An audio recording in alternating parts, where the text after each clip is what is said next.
Hey everyone, so this is going to be one of my Gotham videos in which I'll be discussing what we know so far, what we expect to see, and what my speculations are with regards to the second half of the show's third season. So if you're not a big fan of reading or hearing about this kind of news, consider this your spoiler warning.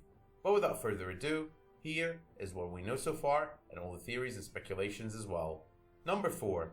We already suspect that the man from the Court of Owls, Catherine, was reporting to a couple of episodes prior to the mid-season finale might be Jim Gordon's father or at least a family member. Rumor has it that James Remmer has been cast in the role of Frank Gordon, Jim's uncle.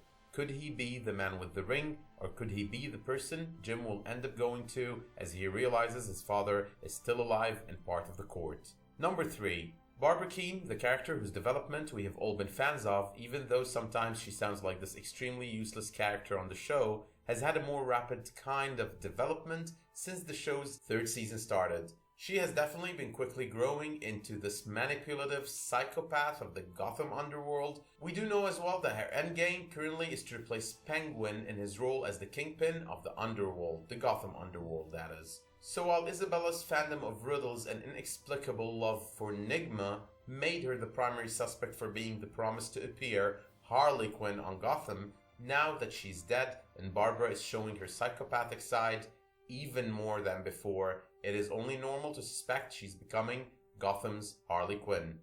Number 2. It is no secret that the portrayal of Selina Kyle on Gotham is no regular portrayal of a teenage girl. It is no secret either that Selina Kyle in both the comics and every movie that had her character portrayed has certain darkness to her. There has also been a couple of Easter eggs to her comic book character in the final 2 episodes of the first half of this season. The first being the Catwoman costume we saw in episode 10 and the Catwoman kind of action Selina showed us as she went for the Court of Owls safe in the mid-season finale. Now, according to Cameron Bacondova, who portrays the role of Kyle, the return of the character's presumed dead mother in the mid-season finale will have a certain negative and long-lasting emotional and psychological effect on Selina. That effect will lead to bringing out a different side of Selina that will eventually become a darkness we haven't seen on the character on the show before. Prior to this season's premiere, the Selina Kyle character-centric promo did give us an insight into her growing into the Cat of Gotham. The return of her mother is also set to increase the rift between her and Bruce, which happens to already exist because of her already overguarded character. But number 1, the promo of the second half of the season already promises the return of Jerome Valeska. Last we saw Jerome, he was dead and getting zipped into a body bag. The question is, was he really? Let's talk quick theories here. First off, what we saw in the promo is not really Jerome in the flesh, but rather a video recording of him. Could he have recorded that prior to his death, and that recording is now being used by one of the many wannabe Jokers whose laughs we heard as Jerome went into the body bag? Guess that is possible.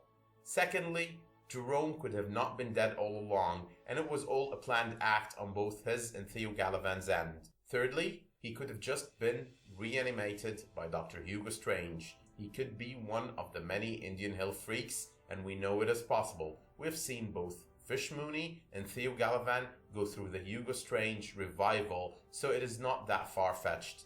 These are all the theories I can personally think of and kind of agree with. However, there are a couple of other theories that I've read about that are actually a little bit out there, but there is never harm in mentioning them. The first is your regular evil twin theory, even though in this case he would be more of the just as evil as his twin kind of thing. The second is a copycat who didn't just decide to copy the young Joker in terms of actions, but was obsessed enough to undergo plastic surgery to look like him as well. But in all cases, let me know in the comments what you think of all these theories and news bits. Do you think Barbara is becoming Harley Quinn? Do you think Jim's father is alive and part of the court? And of course, which Jerome Joker theory appeals most to you? As usual, if you like this video, let me know by dropping me a like, and if you want to see more where this came from, it would be appreciated if you subscribe as well. Thank you so much for tuning in, and I'll see you soon.